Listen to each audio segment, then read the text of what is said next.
Svi smo barem jednom osjetili negativne posljedice odgađanja i neodlučnosti. Napetost, strah, briga, sumnja, nesanica i mnoge druge.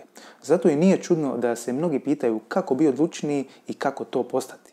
Ako i vas to zanima, ostanite sa mnom i pogledajte u nastavku videa.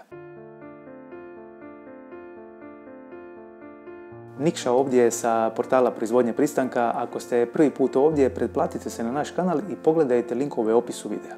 A sada ću vam odmah reći odgovor na pitanje kako biti odlučniji, jer je odgovor zapravo vrlo jednostavan.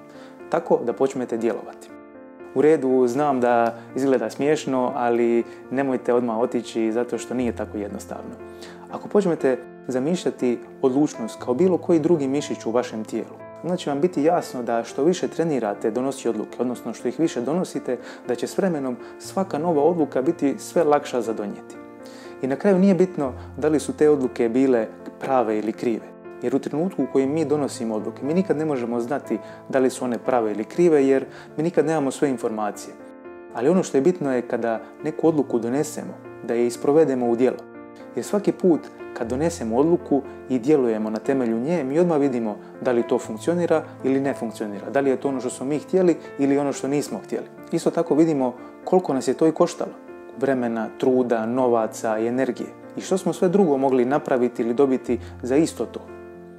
A s druge strane, kada odgađamo i izbjegavamo donositi odluke, mi ne dobivamo nikakvu povratnu informaciju. Svaki put kad sebi rečete, a nekom drugom priliku ću, kad uhvatim vremena, sutra, razmislit ću i slično, vi možda propuštate prilike i mogućnosti koje se više nikad neće ponoviti. I počinjete razmišljati o sebi kao o osobi koja je neodlučna i zapravo ne zna što želi. I što se onda dogodi? Drugi ili okolnosti odluče za vas, a vi se ljutite i frustrirani ste zašto niste donijeli odluku dok ste još mogli.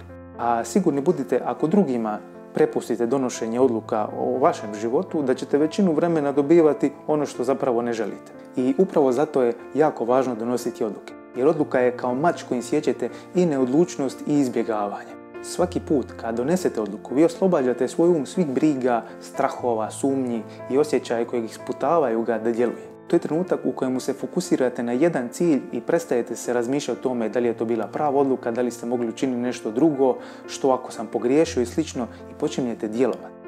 A djelovanje oslobađa čovjeka sve one nakupljene tenzije i energije koja je tu zato što ne djeluje.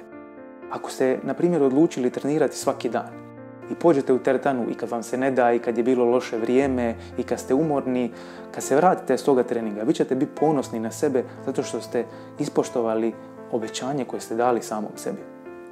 Isto tako, ako vam se jede nešto slatko, a vi pojedete nešto zdravo, navečer ćete biti sretni i zadovoljni sobom jer ste ispoštovali svoju prijašnju odluku u kojoj ste rekli da želite jesti samo zdravo. Jer vidite kako ovo funkcionira. Svaki put kad vi donesete odluku i ispoštujete, vi napredujete. Jer kad donesete odluku i sprovedete je u djelo, vi počnete se osjećati kao osoba koja je odlučnija.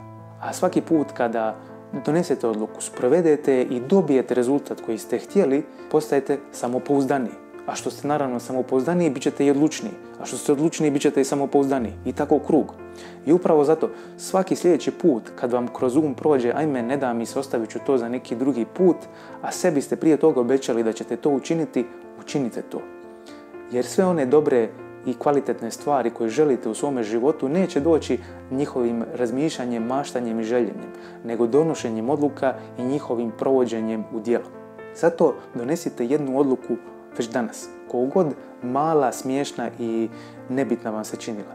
Nemojte pojesti čokoladicu cijeli dan. Pročitajte 5 stranica one knjige što vam stoji uz uzglavlje zadnjih 6 mjeseci. Ili uplatite onaj online tečaj kojim već godinama razmišljate, a niste. Počnite djelovati i prestanite razmišljati o stvarima i vidjet ćete kako sva neodlučnost iz vaših života nestaje. Toliko od mene u ovom videu. Ako vam se svidio, pritisnite like i podijelite ga s vašim prijateljima. A ako vam treba pomoć na vašem putu i želite konkretne tehnike, metode kojima možete postati odlučniji i discipliniraniji, pogledajte link u opisu videa i rezervirajte termin za besplatno savjetovanje. Do nekog sljedećeg puta čuvajte sebe i druge. Vidimo se.